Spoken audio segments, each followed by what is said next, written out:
Niyaphila bafana bakithi. Niyamazi uPaul Mthakathi. Hey, manje kuthiwa khona indawo enihlala kuyo ngala asambe soxoxa nala.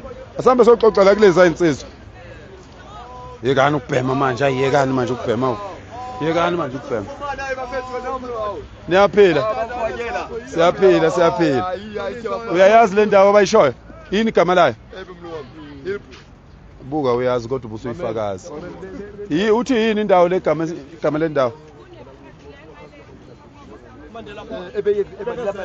Yeah. So ngine birthday namhlanje ngifuna ukuzohlala nani sixoxe singamajita sishaya ingoma. Yeah, ngizothenga amakhekhe sambe sizohlala khona. Niyakhona manje? Ngicela nambe niyakhona ngiyena. Njengamanje seqalile okanye Sizoqala manje ngo11. Sizoqala manje ngo11.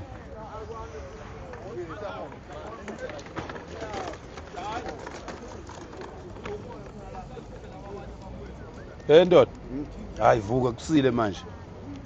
Kusile manje mngani wami. Yeah.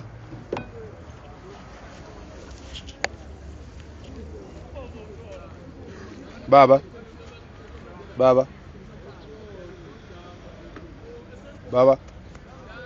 Bafo. Vukani uphakela umthakathi lona mfowethu ngizonibona. Yabona social lab.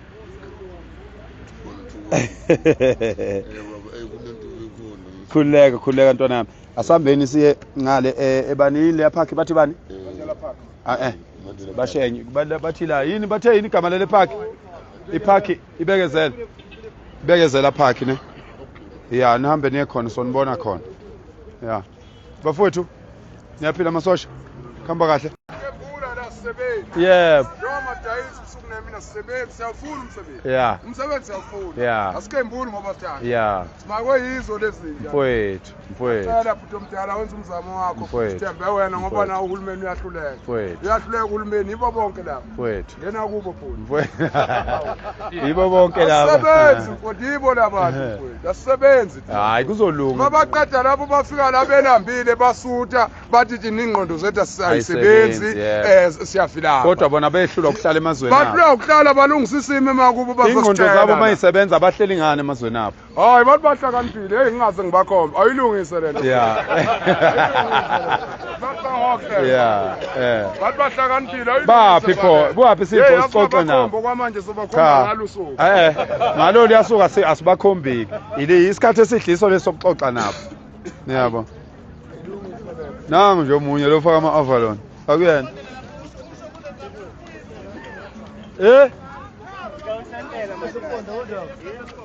Elani? Uthini? Lip. Lo?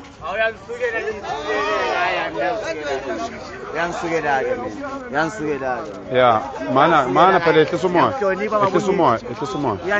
Hayi ehlisa umoya, cisha ugwayi. Bafo.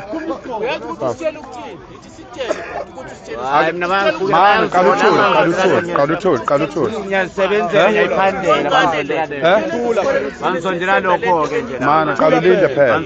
Uyabona nje ngoba ungalaleli uyakhombisa ukuthi unenkinga. Uyabona yibo laba basitshela ukuthi thina size impahla size la eSouth Africa sinitholanise. Hayi wena uyabona uzosikhostela ukusendela enithi ani.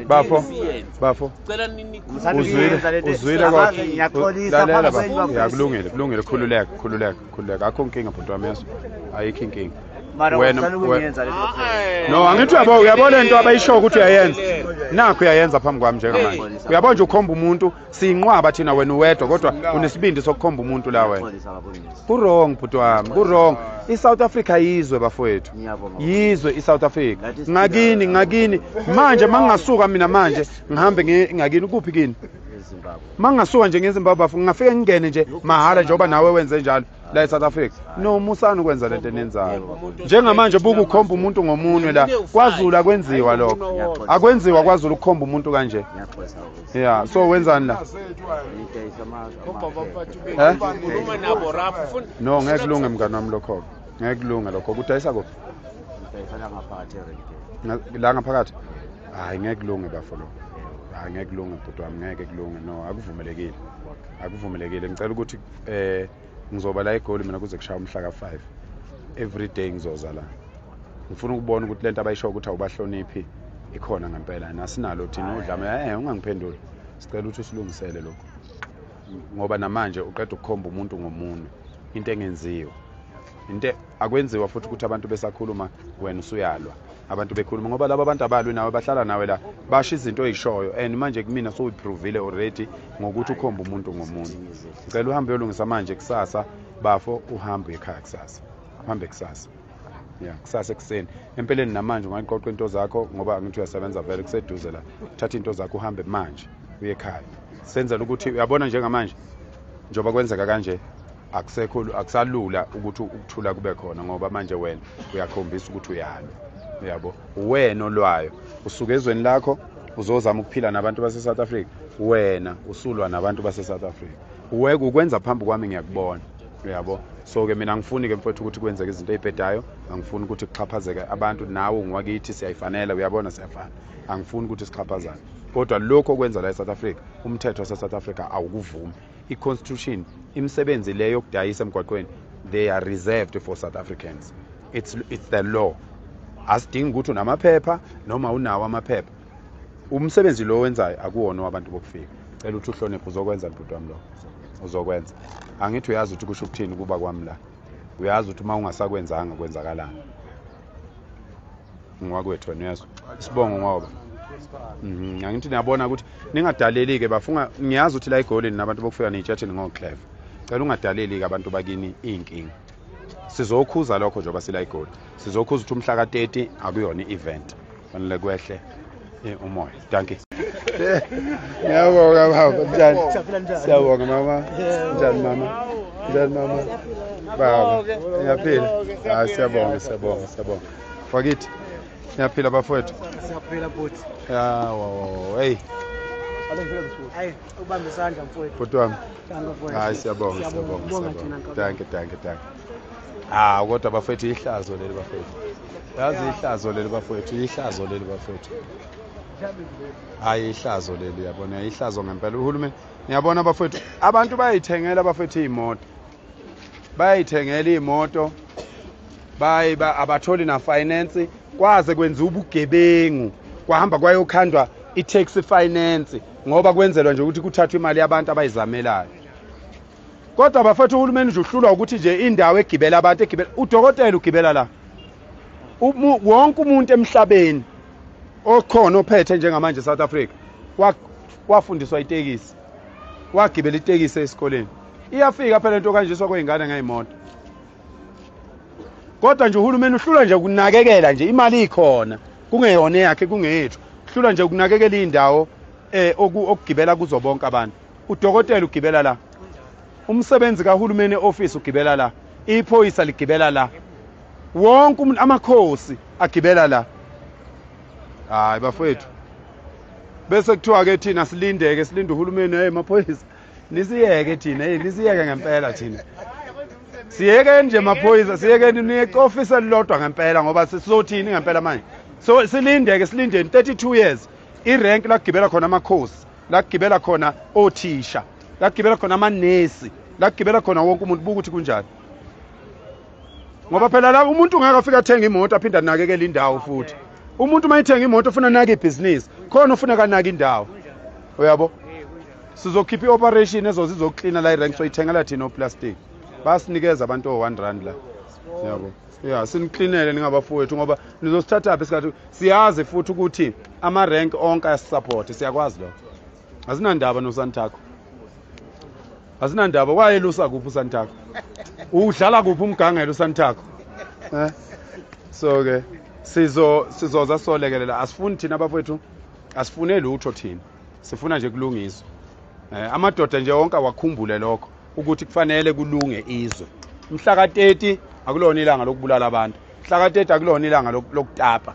Umhla ka30 sawubeka sathi umnqamla juqu wokuthi ngawo kufanele uhulumeni kube kukhona sekwenzile ngalabo abantu bokufika. Uma engakakwenzike sizoqhubeka nezinye inhlelo kanjalo. So kwekusasa siyaphelelwa izinsuku kuyobe kusele isuku olodwa ngolwesibili sesiqedileke bese siba nesithangami sabe indaba sizosho ukuthi kwenzekani. So ningajahike ukushaya abantu ngoba ngeke behambe make nabashaya kuzoboshwa nina kusho umkhankaso wethu usufile. Uyabo uma ungenalo nje ifridge namhlanje nangomhla ka1 uzobe ungenalo. Angithi bafowethu. Nango uma ungalithenganga wenza phela ukuthi oba kuphela inyanga nje uzolithenga. Kodwa uma ungalithenganga uzobe ungakabi nalo. Siyabonga ingane zakwethu. Siyabonga inkosi inibusise. Amen. Africans, we must actually appreciate what Phakelo Mthakathi and many South Africans, of course, on what they are doing for us as South Africans. As you've seen, Phakelo Mthakathi, when he reached those homeless people, he realized that these are not just people the way people wish to call them, but these are our people. These are pure human beings. Despite the fact that they are homeless and smoking, it's all based on situations that can be fixed. So we shouldn't treat them or anyone for that matter as someone or something that is useless. And for the fact that there's only 2 days left until the 30th of June. So let us hold hands together as South Africans. Let us actually fly those flags high up in the sky. And let us all be proud that we are South Africans and for the fact that we are fighting for this land. Let us give each other advice and let us stop hating each other as South Africans, as we have displayed so much hate towards each other. But I don't blame South Africans. I don't blame us for hating each other like this. It is because we were separated once. We were once separated. Put in places that are now called homes. But they weren't homes actually. That's just based on like the white man's secluding us so that we can start engaging and hating on the next person. If we had enough, I believe that we wouldn't hate on each other. That's because we do not have enough. So let us fight together. Let us hold hands. Let us start loving each other as South Africans. And let us fight back for this land, this beautiful land of ours, because this land is very rich on minerals and whatnot, on precious stones, you can name it. This land is very rich. So let's reach out to more people. Even here in Mpumalanga, we've started our own march. And it's ongoing. So I wish that in other provinces too, this thing can also be something that can be ongoing so that we can fix the country ourselves. If the government doesn't want to be included in fixing this country, let us fix this country ourselves.